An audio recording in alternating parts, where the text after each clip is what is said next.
স্বপ্ন ছিল সাদা অ্যাপ্রন জড়িয়ে গ্রামের অসহায় মানুষের সেবায় নিজেকে বিলিয়ে দেওয়ার। অদম্য ইচ্ছাশক্তি আর কঠোর পরিশ্রমে স্বপ্নের দ্বারপ্রান্তে পৌঁছেও নির্মম বাস্তবতার কাছে থমকে যেতে বসেছে সেই স্বপ্নযাত্রা।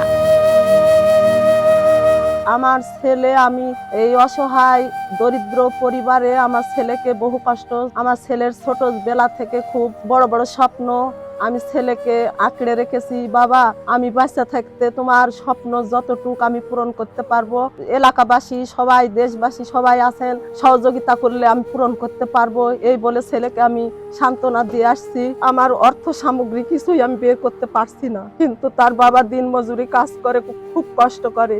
আপনাদের একটু সহযোগিতা পেলে তাকে একটু বড় কিছু ধাপে নিয়ে যেতে পারবো। রাজশাহীর বাগমারা উপজেলার গণিপুর ইউনিয়নের বুজরুককোলা গ্রামের দরিদ্র পরিবারের সন্তান স্বরূপ কুমার স্কুল ও কলেজ জীবন কৃতিত্বের সাথে শেষ করার পর মেধা তালিকায় 4549তম স্থান অর্জন করে জামালপুর সরকারি মেডিকেল কলেজে ভর্তির সুযোগ পান তিনি। তবে সেই স্বপ্নই আজ দাঁড়িয়ে আছে চরম অনিশ্চয়তার মুখে। মনে করেন গরিব দুঃখী যেরাই হোক, ওই তো ডাক্তারি হবার কারণে বড় আশা করেছে, যদি বড় ডাক্তার হয়ে যদি আসে, একটা গ্রামের একটা উন্নত হবে, গরিব দুঃখীরে একটু সাহায্য করতে পারবে। যেখানে নুন আনতে পান্তা ফুরায়, সেখানে ছেলেকে ডাক্তার বানানোর স্বপ্ন দেখাই যেন এক প্রকার দুঃস্বপ্নের মতো। দিনমজুর বাবা সুজিত চন্দ্র কবিরাজ বলেন, আমার ছেলে আমার স্বপ্ন, আমি চাই ও ডাক্তার হয়ে অসহায় মানুষের পাশে দাঁড়াক।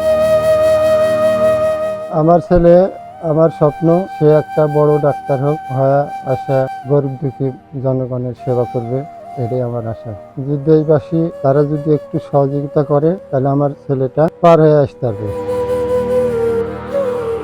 একদিকে মেডিকেল কলেজের যাবতীয় খরচ আর অন্যদিকে পরিবারের দৈনন্দিন জীবনের লড়াই, দুইয়ের চাপে এখন দিশেহারা স্বরূপ কুমার। তিনি বলেন, আমার পরিবারের পক্ষে পড়াশোনার খরচ চালানো সম্ভব নয়।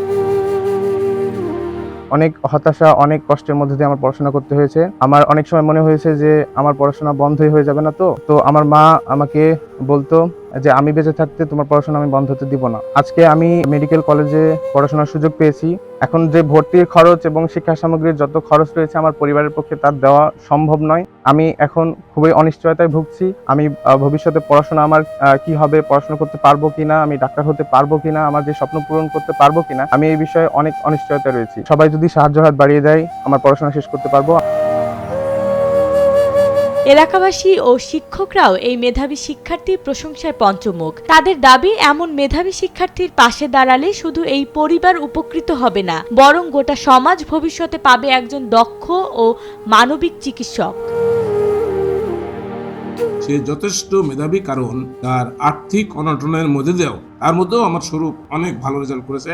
সে যে বাংলাদেশ সরকারি মেডিকেল কলেজে ভর্তি পরীক্ষায় উত্তীর্ণ হয়েছে, আমি তাকে আন্তরিক সাধুবাদ জানাই, মোবারকবাদ জানাই। তার মতো মেধাবী ছাত্রদের প্রয়োজন আছে। মেডিকেল কলেজে সে উত্তীর্ণ হয়েছে, এটাতে আমরা গ্রামবাসী, প্রতিবেশী, অত্র এলাকার জনসাধারণ সবারই কথা যে এই গরিব ছেলের জন্য অন্ততপক্ষে আমরা সবাই একটু করে যদি হাত চাড়ি, তাহলে এই ছেলের আগামী দিনের জন্য তার ভবিষ্যৎটা সফল হবে।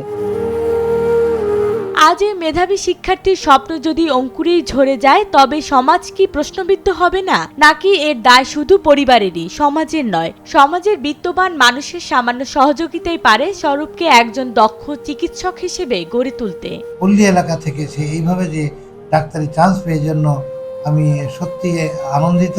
টাকার অভাবে তোমার পড়াশোনা বন্ধ হয়ে যাবে না যদি তোমার মা জীবিত থাকে। আমরা যদি তোমার পাশে থাকি, এই গণিপুর ইউনিয়নে অনেক লোকের বসবাস, যদি আমরা ডাক্তারি পাশ করার জন্য সকলে মিলে সহযোগিতা করি বা চেষ্টা করি, আমার মনে হয় তার পক্ষে সম্ভব হবে এই ডাক্তারি পাশ করানোর।